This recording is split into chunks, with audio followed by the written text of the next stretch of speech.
আমার প্রতিপালক, আমি আপনার নিকট আশ্রয় প্রার্থনা করছি শয়তানের কুমন্ত্রণা হইতে, তাদের উপস্থিতি হইতে। সালামুন আলাইকুম। কোরআন থেকে জানতে চাই, আমি মহিউদ্দিন। আমি এখন আলোচনা করব আমরা ইফতার কখন করব, ইফতার করার সময় কোনটি। সূরা বাকারার 187 নম্বর আয়াতে আল্লাহ রাব্বুল আলামিন যে নির্দেশ দিয়েছেন যে তোমরা পানাহার করো যতক্ষণ না পর্যন্ত ভোরের সাদা রেখা পরিষ্কারভাবে দেখা না যায়, আর তোমরা সিয়াম পূর্ণ করো রাত পর্যন্ত। এখানে যে নির্দেশটা দেওয়া হয়েছে যে তোমরা পানাহার করবে ততক্ষণ পর্যন্ত যতক্ষণ পর্যন্ত না ভোরের শুভ্র রেখা সাদা রেখা দেখা না যায়। যখন ভোরের সাদা রেখা শুভ্র রেখা দেখা দেয় তখন কিন্তু অন্ধকারও থাকে। এই সময়টা হচ্ছে সূর্য ওঠার আগে।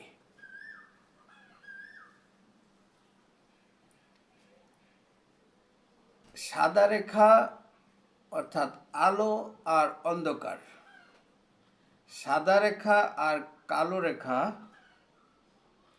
এর সংমিশ্রণে যেই সময়টা, সেটিকে বলা হয়েছে ভোরবেলা।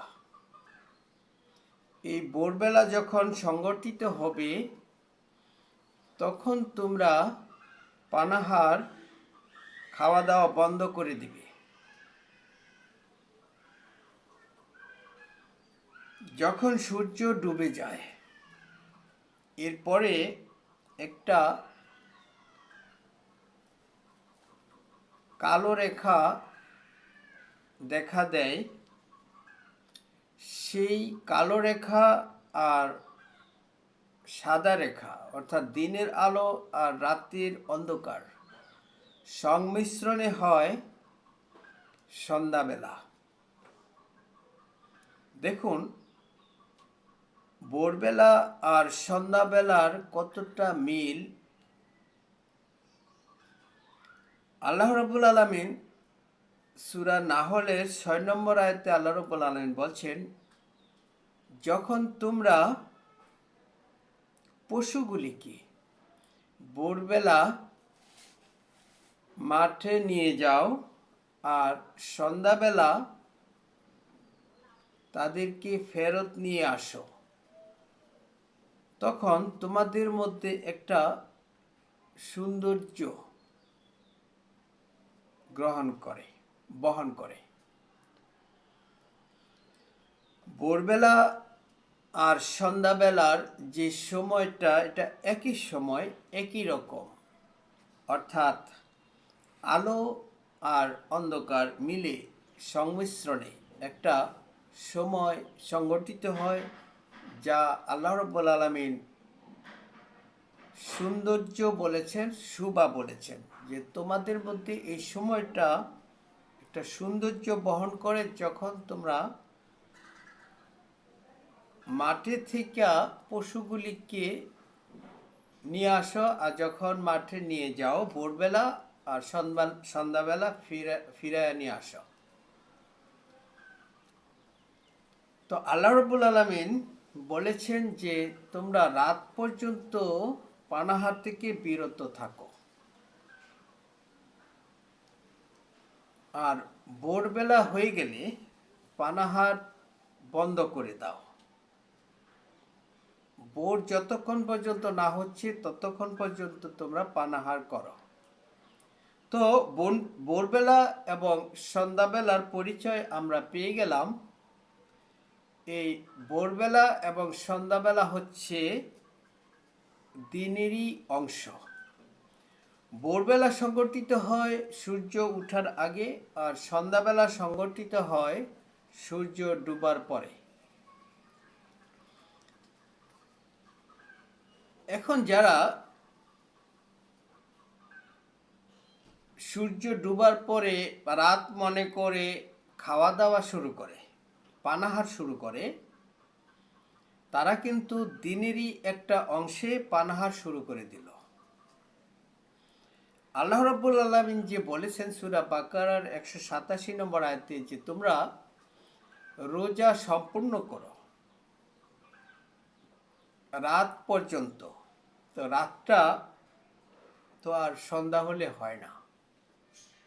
সন্ধ্যা তো হচ্ছে ভোরবেলার মতো, আলো এবং অন্ধকারের সংমিশ্রণে একটা সময়।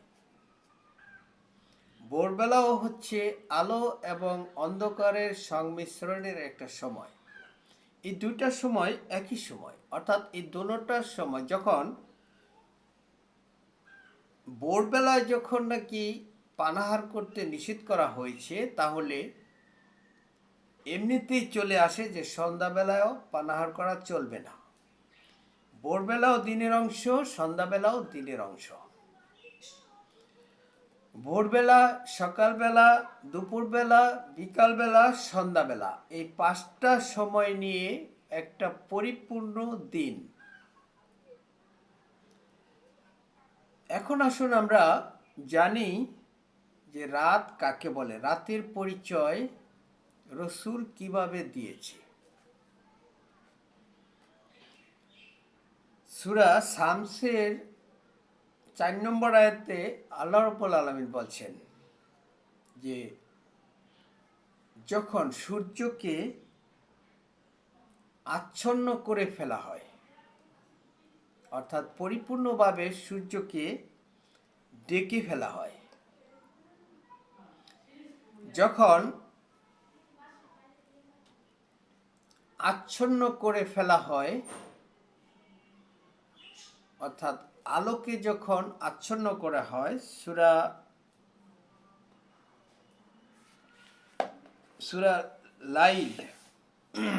লাইলের 1 নম্বর আয়াতে আল্লাহ রাব্বুল আলামিন বলেছেন যে কসম রাতের, যখন সে আচ্ছন্ন করে।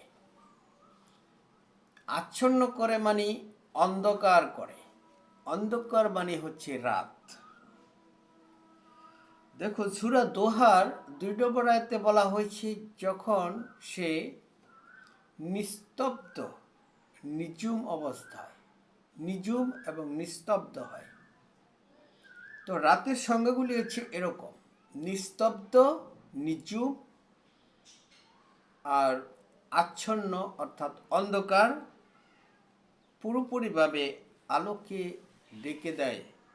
এগুলি হচ্ছে রাতের সংজ্ঞা, অর্থাৎ রাতের পরিচয় আল্লাহ রাব্বুল আলামিন কোরআনে দিয়ে দিয়েছেন। এরপরেও মানুষের মধ্যে এ নিয়ে কোনো দ্বিধাদ্বন্দ্ব থাকার কথা নয়। যারা এ নিয়ে দ্বিধাদ্বন্দ্ব করে তারা শয়তানের খপ্পরে পড়ে গিয়েছেন। কারণ শয়তান চায় মানুষ যেন আল্লাহর কৃতজ্ঞতা প্রকাশ করতে না পারে ইবাদতের মাধ্যমে। আর ইবাদতগুলি হচ্ছে সিয়াম, সালাত, হজ, আল্লাহর স্মরণ, সাহায্য প্রার্থনা, দোয়া করা, আল্লাহর বিধান চর্চা করা অর্থাৎ কোরআন পড়া, আল্লাহর আদেশ নিষেধ সম্পর্কে অবহিত হয়ে তা মেনে চলা। এগুলি হচ্ছে আল্লাহর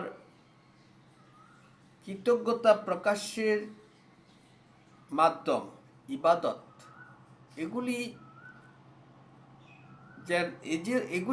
এই ইবাদতগুলি নষ্ট করতে চায় শয়তান।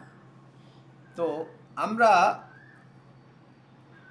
যে জিনিসটা আমি এখন আলোচনা করেছি সেটি হচ্ছে যে আমরা ইফতার কখন করব, ইফতারের সময়টা কখন। তো এই ইবাদতের পরিচয় এই রোজার অর্থাৎ এই সিয়ামের পরিচয় সূরা বাকারার 183 থেকে 187 নম্বর আয়াত পর্যন্ত পড়লে আপনারা বিস্তারিত জানতে পারবেন। এই সিয়াম, এই রোজা রমজান মাসে রাখতে হয়।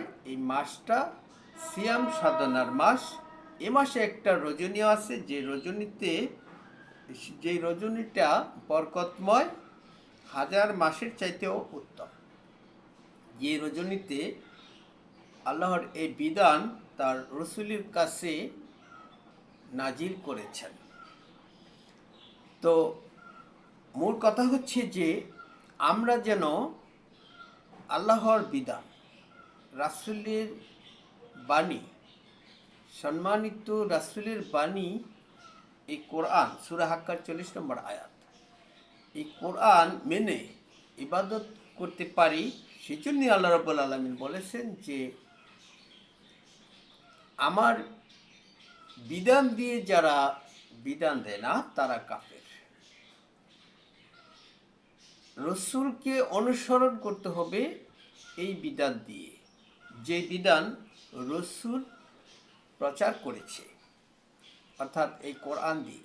সূরা নিসার 64 নম্বর আয়াতে আল্লাহ রাব্বুল আলামিন বলেছেন, আমি তো আমার রসুল এই জন্যই প্রেরণ করেছি যাতে করে আমার বিধান দিয়ে তাকে মান্য করা হয়। তাহলে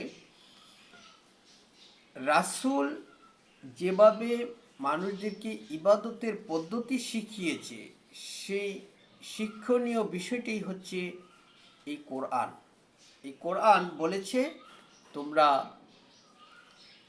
রোজা রাখো, সিয়াম পালন করো, অর্থাৎ পানাহার থেকে বিরত থাকো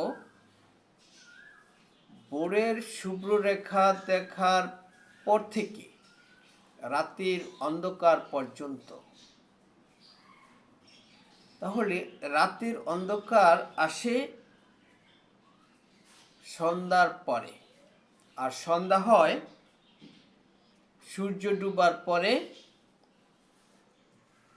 আলো এবং অন্ধকারের সংমিশ্রণে একটা সুন্দর পরিবেশ যখন